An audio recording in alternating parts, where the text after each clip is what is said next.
do you feel like there are eventually some of these victims that may come forward and say that Donald Trump did some unlawful things to them? Do you think that's a possibility that could happen down the road? Just had the vote 427-1 with Clay Higgins, shockingly. I just saw that. Yeah. The only one to vote against it. Clay Higgins is, I like to say Clay is Higginsing, because it's like there's nobody else like Clay Higgins. He is a unique character. Thank God there's nobody else like him. Yeah, that isn't that for sure, Ron. Does this surprise you at all, or is this pretty much what you expected with this vote? Well, I mean, the reporting was like, the reporting was that once they got the 218th signature, the first initial reports were like as many as 30 or 40 Republicans are now going to vote for it, because, you know, they don't want to have their names attached to block. They were perfectly happy to hide for the last 8 or 9 months and refuse to sign the petition and hide behind it not being able to come to the floor for a vote. They could just say, oh, I'm focused on other things, you know. But once that 218th signature came and they knew it was now they don't want to have their name attached to blocking the files. So the first reporting was 30 to 40. Then the next reporting the next day was as many as 100 Republicans are now going to vote for this, which is just a disgustingly cowardly thing that they would block this as long as they did. And, you know, a couple of them, they were even asked them. I saw Notice did a report where they asked some of them, like, why didn't you sign the petition if you're saying you're going to vote? And they're like, oh, you know, nobody asked me to sign it. Or, you know, I mean, it was like one lame excuse after dog ate my homework excuse after another from these cowards.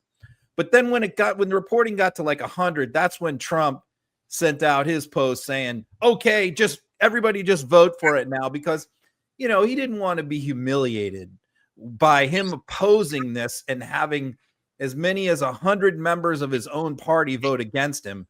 So he had to switch and to try and save face here.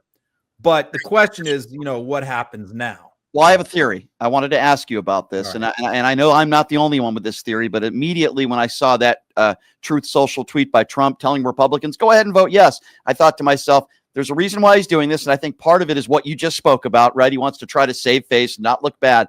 But I think they're going to open up a new investigation. And I think, and as you know, if they do that, they can't release most of the Epstein files. Have you heard that, and what are your thoughts on that theory?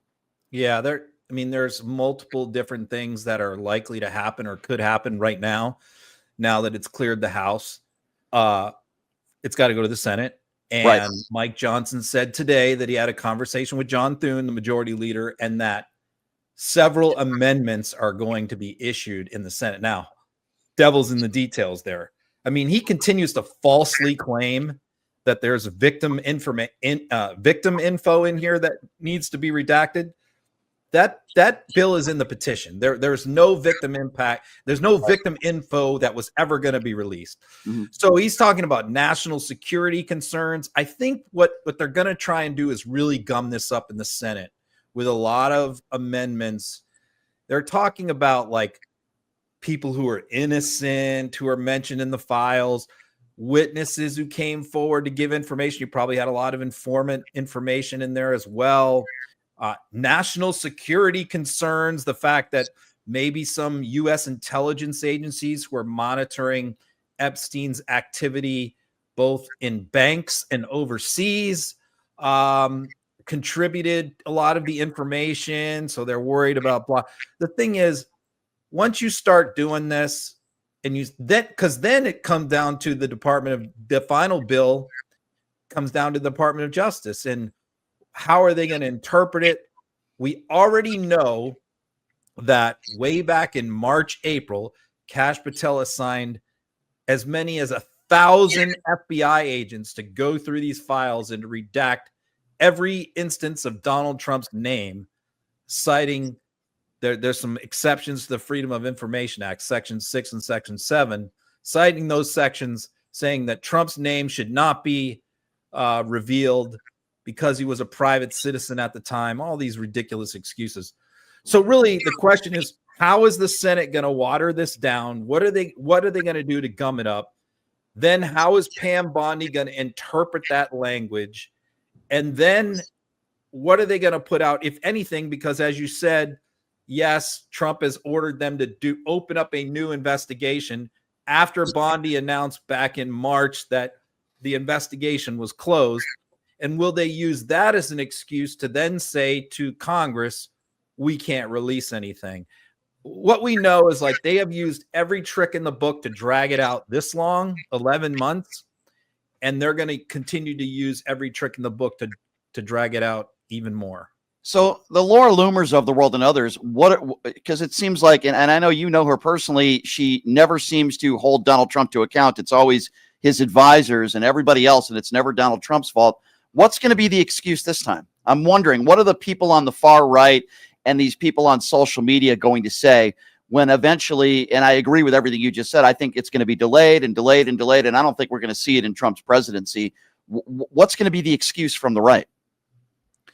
Well, I mean, they're going to point to the Democrats that are in here, and we know that Democrats are throughout. Look, there are Republicans all over the files. There are Democrats all over the files. Democrats said whoever's in there needs to be held accountable, whether it's our party or not. And that's the bottom. Every Democrat has said that, but they're going to point to that. They're going to point to the fact that, what they're going to say is that I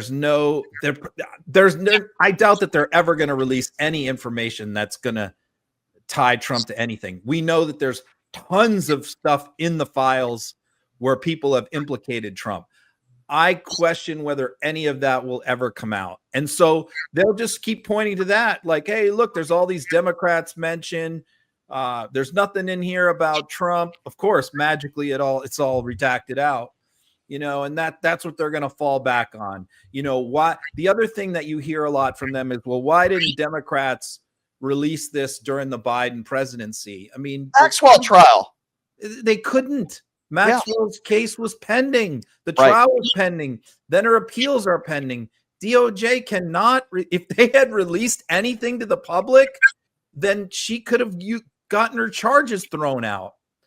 So it's just, I thought that some of the most powerful statements today at the press conference outside the Capitol were made by the victims who, basically just implored them to stop playing games.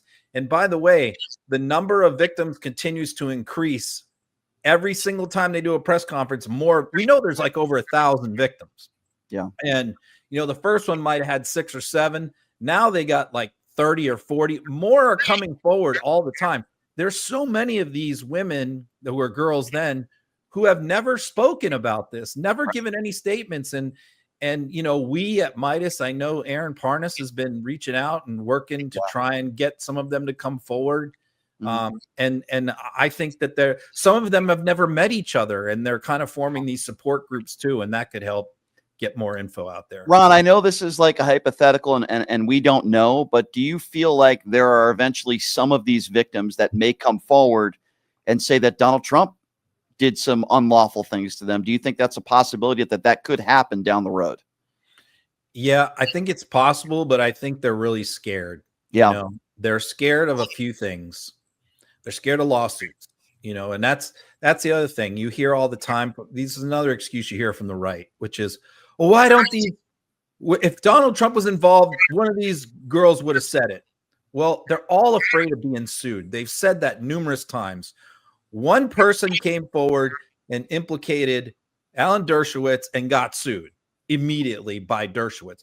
We know that Trump sues everybody. Trump currently has 15 lawsuits pending right now. He just sued the BBC. Trump sues everyone. And so these people don't have a lot of money. They don't have the ability to hire expensive lawyers and fight these cases. So that's part of it, so they have to think about that. They have to think about he's the president of the United States. Right. 2 of the most prominent people involved in this have committed suicide. One while in Epstein, while in federal custody, while Trump was president, mysteriously dies. The other one, Virginia Giuffre, commits suicide and she was the one who worked for Donald Trump. So I think that a lot of the girls out there, or women out there, are looking at this going, I might get suicided and I might get sued. It's not worth it. Yeah. So